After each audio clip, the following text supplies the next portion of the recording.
Hi, I'm Mary, a librarian and book reviewer with a focus on stories written for kids, tweens, and teens.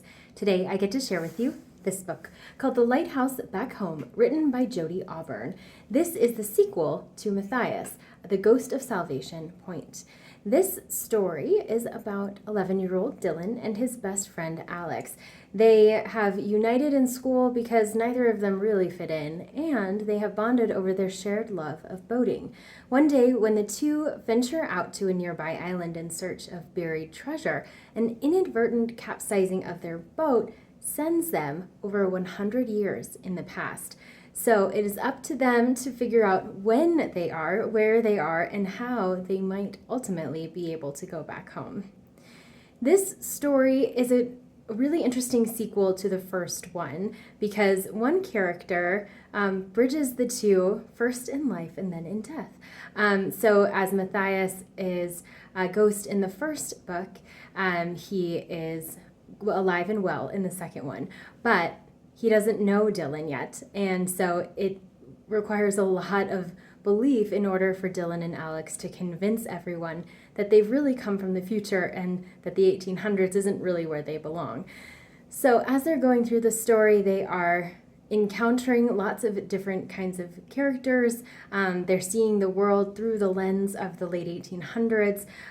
They're seeing things as they are as far as gender roles and age limitations, and also just the general limitations of the time without the modern conveniences that we have today.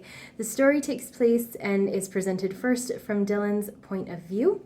And so because it is in the first person and we're really just seeing his side of the story, there are a lot of details that are left open for the reader to determine from the context of the book.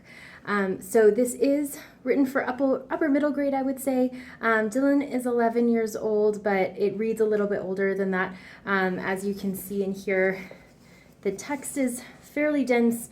There aren't any illustrations, and the story is pretty complex. So there's definitely a need for some patience, maturity, that kind of thing as you're going through the book.